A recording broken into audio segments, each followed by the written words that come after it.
Another episode of the Capital Gains Tax Solutions podcast, where we believe most high net worth individuals and those who help them, they struggle with clarifying their capital gains tax deferral options. Not having a clear plan is the enemy, and using a proven tax deferral strategy such as the deferred sales trust is an amazing way for you to exit highly appreciated assets, including real estate, businesses, public or private stock, cryptocurrency.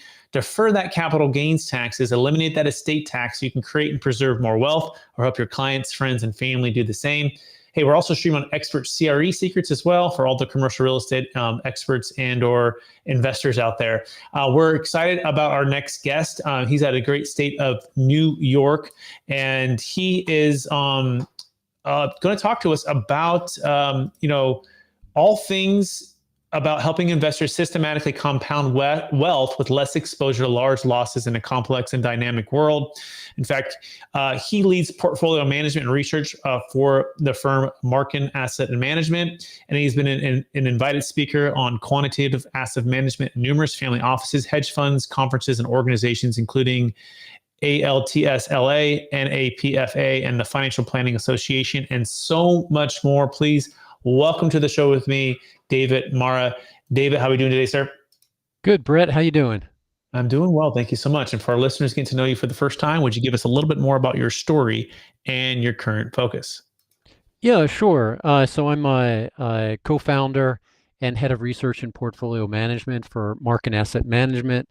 And as you noted, we're based in New York State, in the town of Rye, New York, just a little bit north of the city. We focus on, as you mentioned, compounding wealth with less exposure to large loss and less exposure to taxable gains. And we offer a variety of investment strategies through advisors throughout the country to be able to invest in those strategies. In terms of my own background, I did my graduate work in finance at the University of Chicago many years ago, and then I got involved in artificial intelligence a few years out of Chicago, and founded my first artificial intelligence firm in the internet search engine space in 1999. And then post that period, I started trying to think about how to bring algorithms, large amounts of data, large amounts of compute to the question of managing systematic portfolios for these outcomes that I just mentioned. And founded an investment research firm in 2010. And then my co-founder and I founded Marra about 3 years ago to bring, just a much more sophisticated, more quantitatively sophisticated, more deeply researched product to compounding wealth with less loss and less taxes. Absolutely amazing. By the way, you can learn more about David Marra by going to markinfunds.com. That's spelled MARKIN funds.com. And David, before we dive into the topic at hand, which is investing in next wave of AI stocks, I want to take one other step back. I believe we've all been given certain gifts in this life, and these gifts have been given to us to be a blessing and help to others. I'm curious, David, growing up, right, younger days, what would you feel like the one or two strengths that really stuck out for you, and how does that help how you help and bless people today? That's a really good question. I would definitely say, from a very young age, I was a math and science student. I loved math. I loved science. I took to those things, and that led to coding and those other experiences I mentioned. So that's one thing, an interest in it. I was always the kid who was happy to go to school and eager to learn more, and that kind of thing, and particularly in those areas. The other thing I would say was just hard work. I grew up in a family that really, really valued hard work and believed that you got ahead with what other gifts you were given by working extraordinarily hard. And that's the other thing. All my life, I've worked hard and look forward to try to build on what I've succeeded at and also failed at, to try to go to the next level. Amazing. With that in mind, hard work and the hunger for learning, especially math and science, let's dive into investing in the next wave of AI stocks. So, David, what's the number one secret when it comes to investing in the next wave of AI stocks? So what we think is there's AI stocks and then there's investing in the AI phenomenon. And what we think is that if you look at the stocks we had the run up a few months ago in the stocks like Nvidia and Google and Microsoft and other firms that really are on the cutting edge of creating the infrastructure in terms of chips, in terms of data centers and compute um, that power this next generation of generative AI algorithms. And those stocks have had a huge run up, right? And there's a dozen of them or so that are really deeply tied to the plumbing. They make the pipes and the plumbing of artificial intelligence. It just can't happen without the chips and without the compute, the data centers, et cetera. Um, but a lot of that growth now is already priced in. The market's figured out where AI is going. A lot of that growth is priced in. I'm not saying it's all priced in, but a lot of it is. I think, an investor is really looking for alpha, something that gives them a better return relative to the unit of risk that they're taking. And I think the alpha opportunity is outside of those stocks primarily, in the wave of stocks that are now implementing AI in their businesses. So if you look at the Russell, 1000, you can identify 50 to 100 stocks, which is what we've done, that are going to benefit the most from the current generation of generative AI. And they're going to benefit by that through higher earnings per share, which is going to come either through faster growth rate on the sales side and or more productivity from their people, less need for people, cost reduction on their cost side. And we think there's just a tremendous amount of opportunity for certain firms, which just given their structure, given the types of jobs that they employ people at, the type of tasks those people do, and the volume of those tasks and jobs kind of multiply by each other. And when you look at that and you do that analysis, we've developed an investment strategy that's the next wave of artificial intelligence. Meaning, these are not firms. This is cross sector. These are not firms that are in just the tech sector. They're in every sector. In fact, we made our strategy sector neutral. And this is what who's Google is selling to. This is who Nvidia is selling to. The people who are going to use these chips to drive their earnings. So we think that's the next biggest potential because so much is already priced in the stocks that make the underlying infrastructure. Okay, so I think that's a key distinction here. So it sounds like AI stocks versus investing in AI phenomena is the first thing to understand. Is kind of those categories, but then you're diving into the businesses that are going to be implementing the AI to drive their earnings, drive their productivity, drive everything to make them more efficient in what they're already been doing at a higher productivity. And that's what you're most excited about. So it's like, hey, what are those top 100 companies that we believe that if they implemented AI to the way it could be implemented would make the biggest return on investment for investors? Is that a fair summary? Yep. Yeah, that's a great summary. That's exactly it. Excellent. So what would you say is the number two secret to investing in the next wave of AI stocks?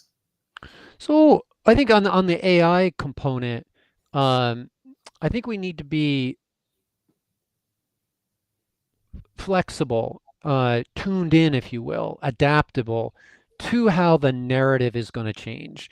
So it's a rapidly evolving technology at a very early stage. I mean, I was involved with this stuff going back to early 2000s, right, as I mentioned. And for much of the innovation from then up until generative AI, it was very, very incremental.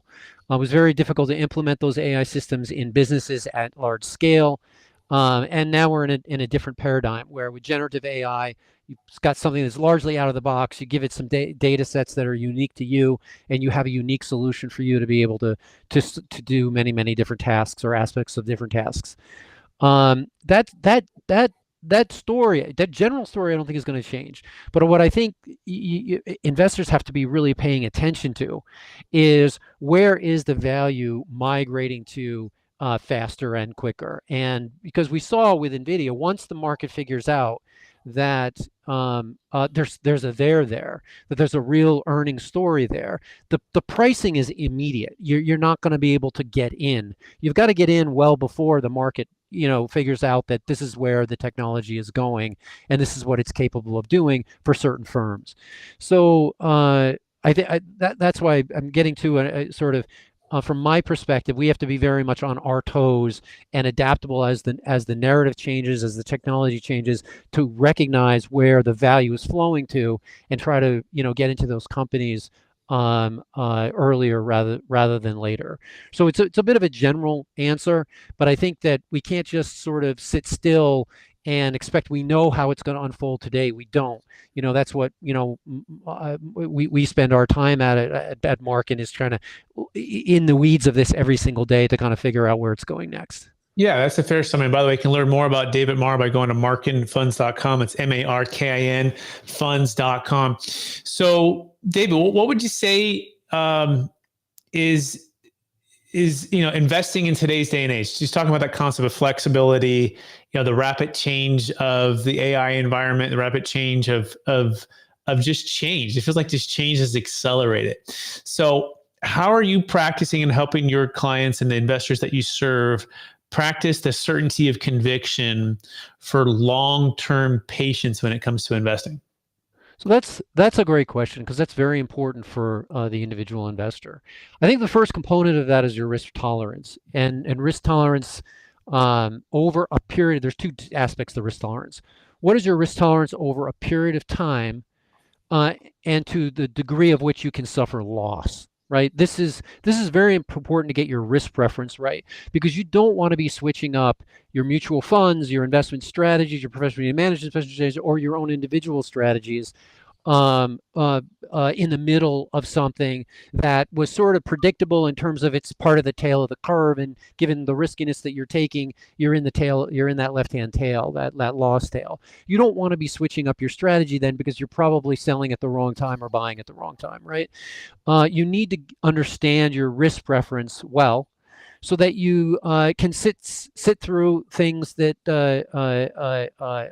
happen which are adverse, but not outside of the distribution that you're comfortable with. That's number one, because it saves you from doing bad things or wrong things at the wrong time. It gives you that. So figure that out. Figure out.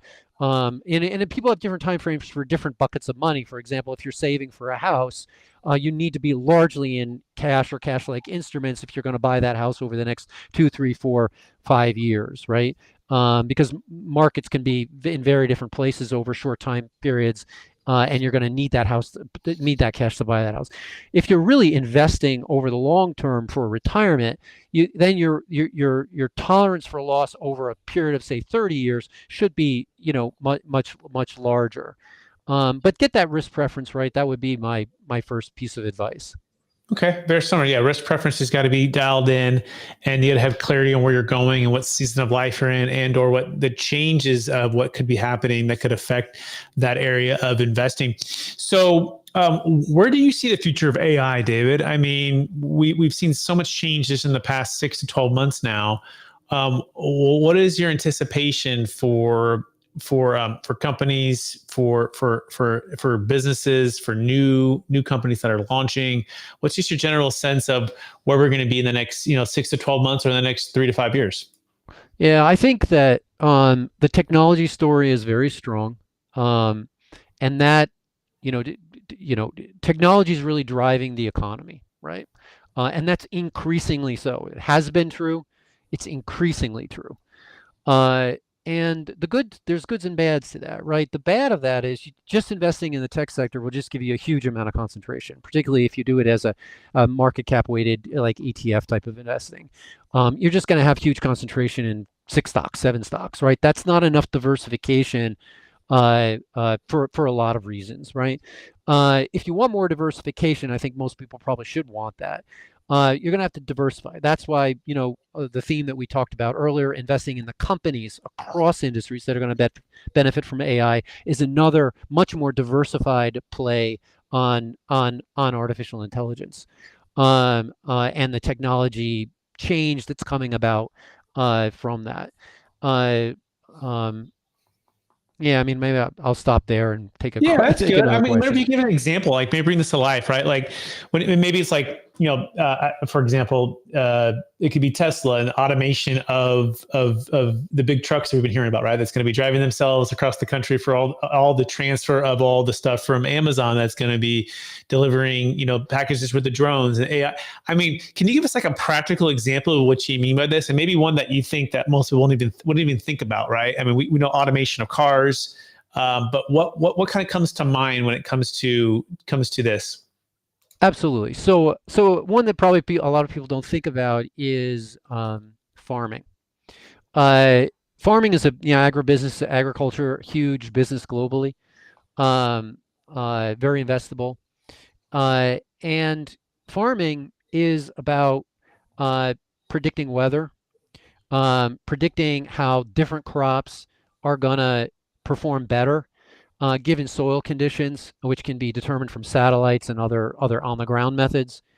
So you have all these sensors. You have satellite sensors for weather and ground. You have local sensors in the ground telling you what the nutrients are, what the carbon level is, etc. And when we merge all this data, we can better process it through artificial intelligence to get better yields from farmland, more optimal yields from farmland, and do it in a very dynamic way that's responsive to what the predicted conditions of weather are going to be, even a year from now. I mean, there are companies out there now that are selling artificial intelligence-based forecasts to farmers that are a year out, right? So that you actually have time to change the crop. In addition to all the other factors that go into optimizing yields. These is just one example of something that we don't hear about every day. Another example would be banks. Banks have lots of people in them today that do knowledge worker like tasks, which are data based, about assessing risks, to all the kinds of risks that banks are lending to. You and me for our credit cards, all kinds of businesses, right? And they want to understand, if can they optimize, not only reduce the number of manual work, but more quickly and more accurately assess the risk of all the people they're lending to, not only just when they lend, but over time as that relationship develops. If they can do all of this stuff in real time using all this data that's out there, they can avoid loss. They can increase their earnings. They can reduce the amount of manual work. They can also increase their earnings. All this stuff falls to earnings. That's another kind of thing that it's kind of in the back office, people don't think about, but these are huge drivers of huge industries.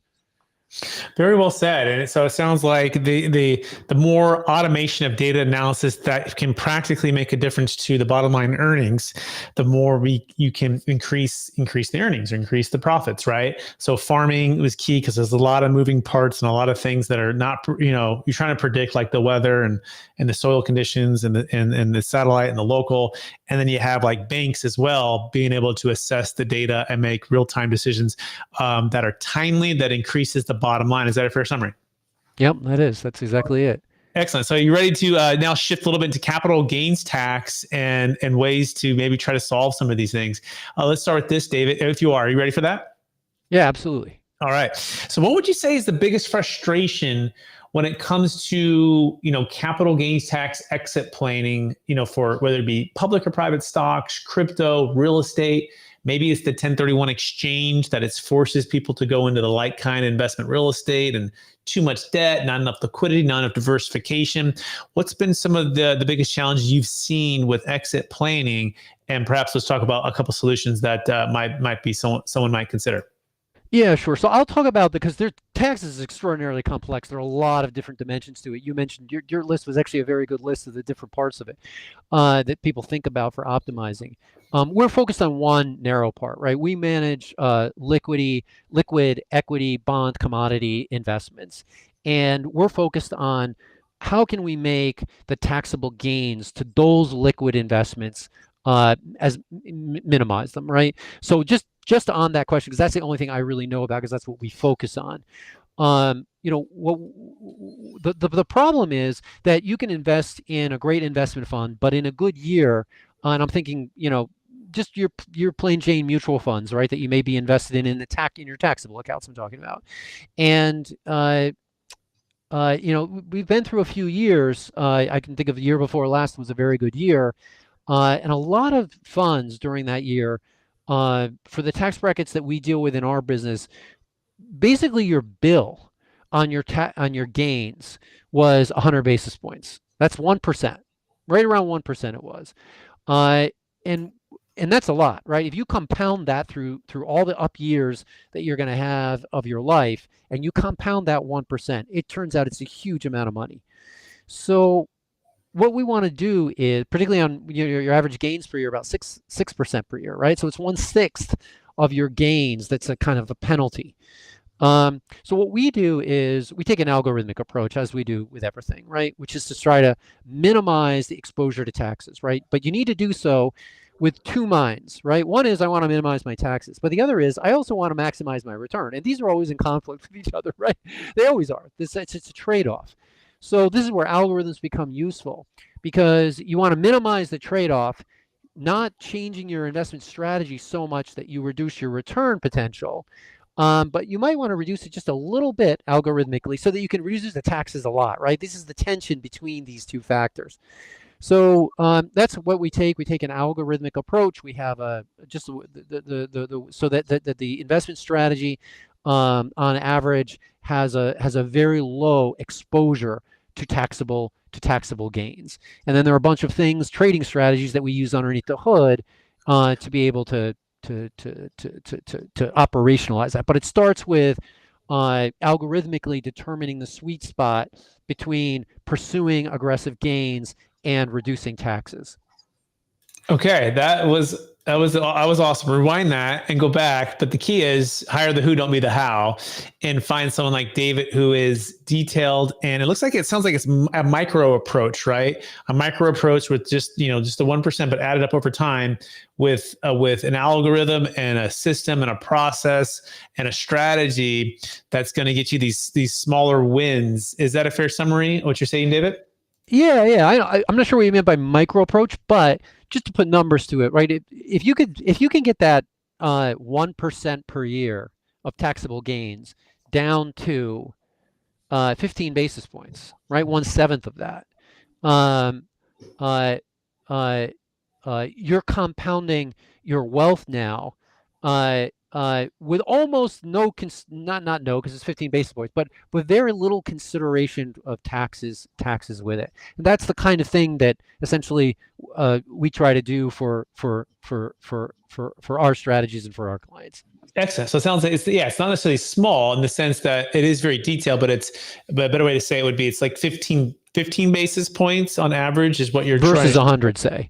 Versus 100, right? Exactly. So you have that window. Yeah, that's great. What about when it comes to you bought Tesla or you bought Apple at a very low price point, and the stock has shot up, and it's multiple $1 million of gains, and you're going, man, I'd love to sell this thing and diversify, take some gains, or real estate or a business, right? But you're stuck with huge capital gains taxes. What do you say to people who call you and be like, look, I got 10 million of Apple stock, David, that I bought 30 years ago, and my basis is $175,000. Like, what kind of conversation do you have with there? So we have those discussions with clients, and usually it's a let the air out of the balloon slowly type of approach. It's all contingent upon people's objectives and where they are in life and their risk tolerance. All these other factors come into it. But broadly speaking, you got to let the air out of the bubble there because you're under diversified. You're probably moving into a stage of life where you got a huge amount of gains there, and either you don't believe in that stock anymore, the conditions have changed, or you just need to start to take income and you need to diversify, different stage of life, these kind of things. These factors come in. But so let the air out of the balloon slowly. I think, and that means put it into things that are gonna be more tax efficient, like I was talking about earlier, right? That are going to trade in a more tax efficient way with less taxable exposure. The other piece of advice I'd have is don't get yourself in that situation, right? Which is a real investment strategy, the kind of stuff that we do every day, is constantly trading. Not necessarily every day it's trading, but it trades frequently so that you don't get a buildup in just one part of your portfolio that's just massive over 10 years or 15 years or longer. That just becomes a taxable problem that is difficult to deal with, and really only taking the air out of the balloon slowly, if you've got the luxury of slowly, is the best way to do that. I mean, there are other advice that a tax accountant would give you, but from the investment management perspective, it's don't get yourself into these situations. Invest in a tax smart, we call it tax intelligent way, that prevents these gains from building up and adjusts portfolios at a regular interval. And there's really no reason to hold anything for a terribly long period of time anyway, given that opportunities are shifting over the business cycle anyway. So there's not much of a loss if you know what you're doing to your portfolio. In fact, there's huge gains to kind of evolving your portfolio over the business cycle anyway. So try not to get into that. The one way to not get into that is to work with an investment advisor or professional managers like us who can help you kind of avoid just buy and hold forever kind of strategies. And then the other is when it is time to take the air out of the balloon, don't get in the same situation again and just move it into another thing that you're going to hold for 10 years. Yeah, I couldn't agree with you more. And by the way, what if there was a way where you didn't have to let the air out of the balloon, but you could still get that liquidity, that diversification, and all of the things you're talking about? We believe we have that way. It's called a deferred sales trust. It works for the sale of any asset of any kind.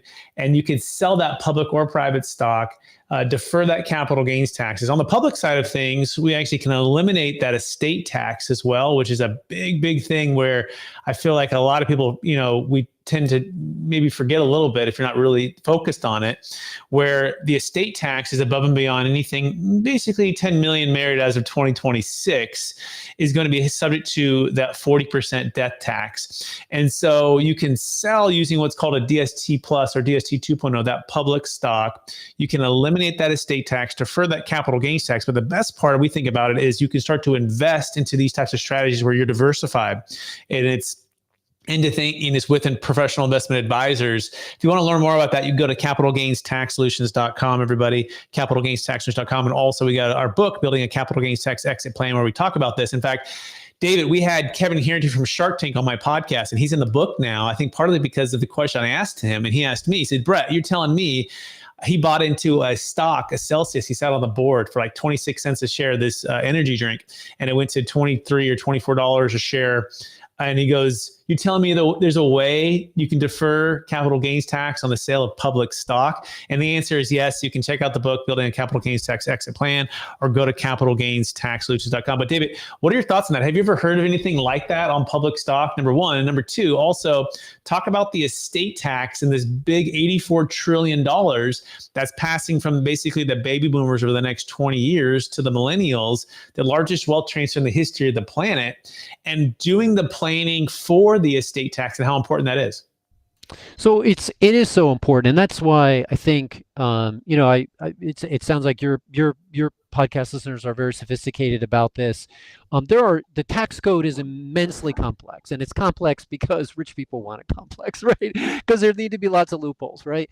And so there are lots of opportunities, and it's called accounting technology, right? Accounting technology is the people like yourself and others who know the tax code and it's changing and keep up with that and are able to divine optimal tax policies to help people out. And that's why I preface this at the beginning by saying get yourself a good accountant, because investment management and accounting are really, in some sense, they're paired with each other. We always, of course, work independently of each other, but they're paired because they're both are employed in this for the same outcomes that the investor is looking for, and therefore you kind of I stick to what I know, and what I know is I know how to maximize diversification and reduce that exposure to taxes and help that wealth compound faster. And then there's all this accounting technology out there that can take that as raw meat, because that's what you really need. You don't really want to have all the gains to begin with, but can also then do something with that really helps the investor out from that perspective. So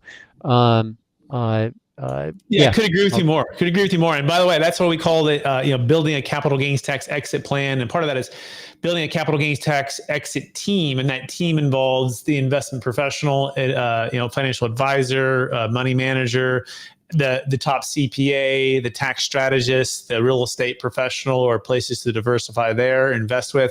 And you build this team like a family office approach, right? Where each of us has and I call it the Roman legion with the shield and the spear. Each of us has that, clients in the middle, and we're serving at a high level with our expertise. And you're right. Hopefully it's collaborating and it's talking to one another, right? So that these high net worth individuals have this family office approach, and they're not just relying on just the CPA who's the generalist, or just the investment advisor who's not maybe as in tune with the accounting technology that you're talking about. All of that is exactly what we focus on. So that being said, David, are you ready for the lightning round? Absolutely. Go ahead. All right. Knowing what you know now, if you could go back to your 25-year-old self, what's the one golden nugget and make sure to tell yourself to do? To get the best education I could with among people who are passionate about getting that same education. Excellent. Great answer. Second question. What's the number one book you've recommended or gifted the most in the past year? It's right behind me here. Right there. Work by James Sussman. I believe he's an Oxford University professor.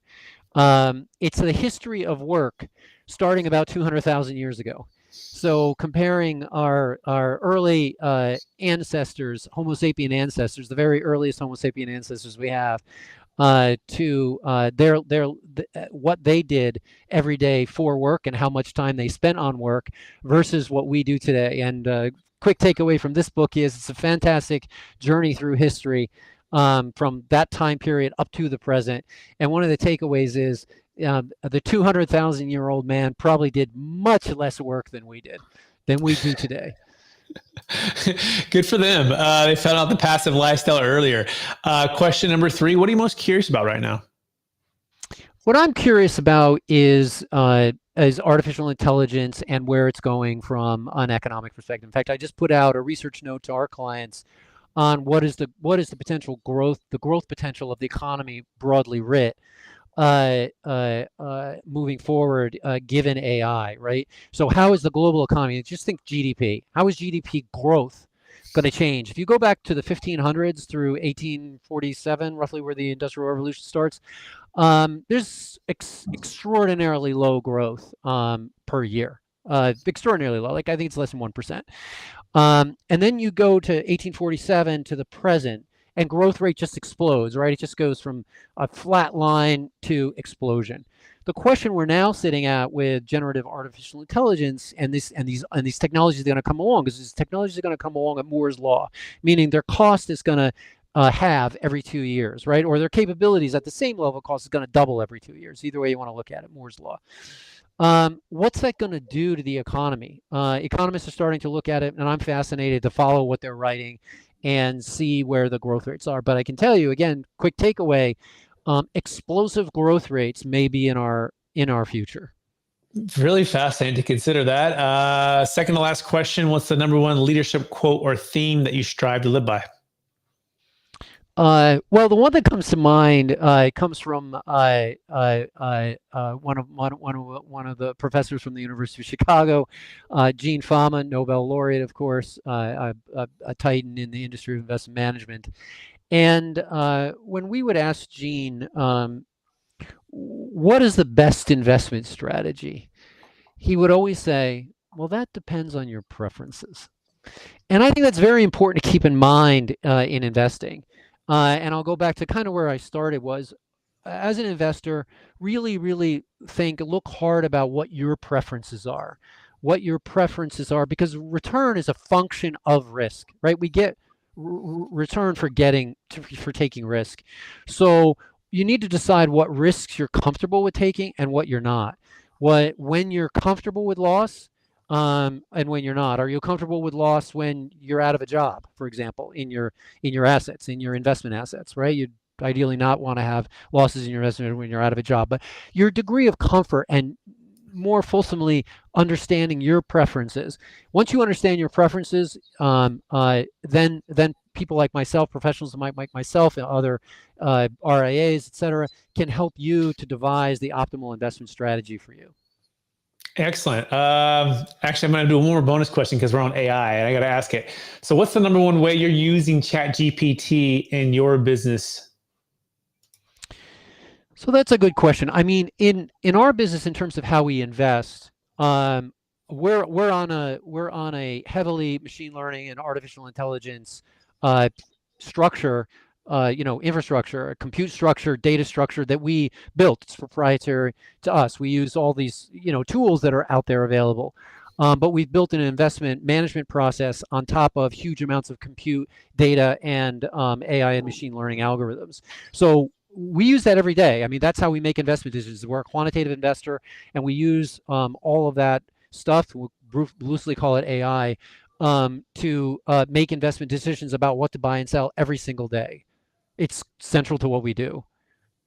Excellent. And last question, after all your success, David, helping somebody who you've helped clarify their investment strategy, their investment thesis, and then taking the right amount of risk to get the right amount of return, unlock freedom, and help people with their capital, what would you say is the number one way that you stay centered in your values and stay encouraged to charge forward and reach even higher heights? So, sorry, is that one more time? Could you ask it one more time? Yeah, staying centered. How do you stay centered? What's the thing that you practice to stay centered in your values and then charge forward to reach even higher heights, as you've accomplished so much in life? Oh, I see. Staying centered. Yeah, and it's very important to stay centered. I think that I was at a family gathering a few months ago, and something along these lines came up, and I think at the time I said that we're all on a journey through life, and we're going to change through that journey through life. And a lot of that change, some of that change will come from within us, but a lot of that change will come from our interactions with people around us, the people we meet, the people we work with, the people who are our clients, the people who we are clients to, etc. And I try to learn something, as I have learned from this podcast. There's a few takeaways I have from this podcast. I try to learn something from all of those interactions. And I think you stay centered by seeing value and finding value in all the people that you interact with and meet, because that value is so surprising and comes from places you least expect it much of the time. Amazing. Absolutely love that answer. Thank you so much for thinking about that one and giving us the last golden nugget there. David, it's been more than a pleasure to have you on the show. So much wisdom. We covered so much. It's been 36 minutes, a little bit longer than usual, but you're adding so much value. I just kind of had to keep going. I want to encourage you to keep using your gifts and talents of math and science and being open and curious to learn and very hard work and bringing it all together to help people create and preserve wealth. For our listeners who want to get in touch with you, could you remind them one last time what's the best place for them to find you? Sure. So we're gonna do a web page for your listeners, a nice place for them to land and listen to your podcast again if they like, and get a few nuggets from me, including some materials which may help them to be able to invest, but also to learn more about us. And it's markinfunds.com, as you mentioned a few times, markinfunds.com/CGTS for capital gains tax solution /CGTS. Amazing. Thank you so much, David. And I also want to thank our listeners for listening to another episode of the Capital Gains Tax Solutions podcast, also stream on Expert CRE Secrets podcast, where we believe most high net worth individuals and those who help them, they struggle with clarifying their capital gains tax deferral options. Not having a clear plan is the enemy, and using a proven tax deferral strategy such as the deferred sales trust is an amazing way for you to exit highly appreciated public or private stocks, cryptocurrency, businesses, real estate, save a 1031 exchange, eliminate the estate tax. I know that's a lot.